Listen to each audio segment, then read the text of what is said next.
નમસ્કાર દર્શક મિત્રો, ક્રાઇમ રિપોર્ટર્સ ટીવી ન્યૂઝમાં આપનું સ્વાગત છે। નેત્રંગથી અંકલેશ્વરના બિસ્માર માર્ગને લઈ ઉડતી ધૂળની ડમરીઓથી વાહન ચાલકોને હાલાકી। ભરૂચ જિલ્લાના નેત્રંગથી અંકલેશ્વર સુધીનો માર્ગ અત્યંત બિસ્માર બન્યો છે, જે માર્ગના નવીનીકરણની મંજૂરી મળી ગઈ હોવા છતાં કામગીરી શરૂ કરવામાં આવી નથી। આ માર્ગ ઉપર ઉડતી ધૂળને લઈ વાહન ચાલકો હેરાન પરેશાન બન્યા છે। ભારે વાહનો સ્પીડમાં પસાર થતાં જ ધૂળની ડમરીઓનું સામ્રાજ્ય જોવા મળી રહ્યું છે, જેને લઈ લોકોના સ્વાસ્થ્ય પર તેની અસર થઈ રહી છે।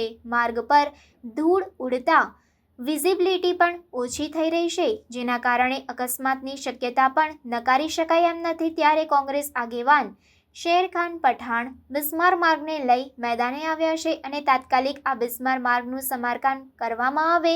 જો તાત્કાલિક કામ શરૂ કરવામાં નહીં આવે તો તમારી કચેરીને તાળા મારી રાખીશું તેમ મીડિયા સમક્ષ જણાવ્યું હતું। હવે જોવાનું એ રહ્યું છે કે આ માર્ગનું કામ ક્યારે શરૂ કરવામાં આવશે, તે તો આવનાર સમય જ બતાવશે। Reporter Vijay Vasava, crime reporters TV news, Netrang. મારું નામ શેરખાન પઠાણ। અમે હાલ હમણે નેત્રંગથી વાલિયા અંકલેશ્વર રોડની ઉપર અમે ઊભેલા છે। આ રોડ છેલ્લા 5 વર્ષ કરતાં વધુ સમયથી ખરાબ છે। એટલો બધો ખરાબ રસ્તો છે કે એની ઉપર સમારકામ ક્યારેય કર્યું નથી, પેચવર્ક કર્યા નથી। ચોમાસા પહેલે પેચવર્ક કરવાની જગ્યા પર ચાલુ વરસાદમાં આ અધિકારીઓ દ્વારા પેચ મારી અને ખોટા બિલો લાખો અને કરોડો રૂપિયાના કોન્ટ્રાક્ટર સાથે મિલીભગત કરી અને લાખો અને કરોડો રૂપિયા આ ભરૂચની સ્ટેટની ઓફિસના અધિકારીઓ પૈસા આમાં ઉધારી લે છે। એટલો મોટો ભ્રષ્ટાચાર કરેલો છે। છેલ્લા 3 થી 4 મહિના કરતાં વધુ સમયથી આ રોડનું ટેન્ડરિંગ થઈ ગયું છે।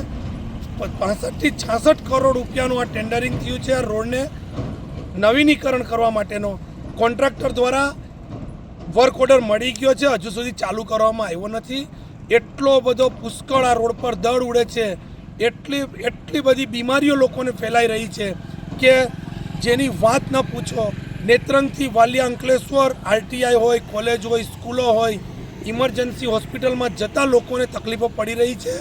મારી આ મીડિયાના માધ્યમથી તાત્કાલિક ભરૂચ સ્ટેટની ઓફિસવાળા અધિકારીઓને, કાર્યપાલક ઇજનેર હોય, નાયબ કાર્યપાલક ઇજનેર હોય, તમામ લોકોને વિનંતી છે કે આ એજન્સીની પાસે તાત્કાલિક કામ શરૂ કરાવે અને લોકોને આમાંથી રાહત અપાવે। તાત્કાલિક ધોરણે આવું કરવામાં નહીં આવે ને તો તમારી કાર્યાલયને તાળા મારવામાં પણ અમે રાહ નહીં જોઈએ।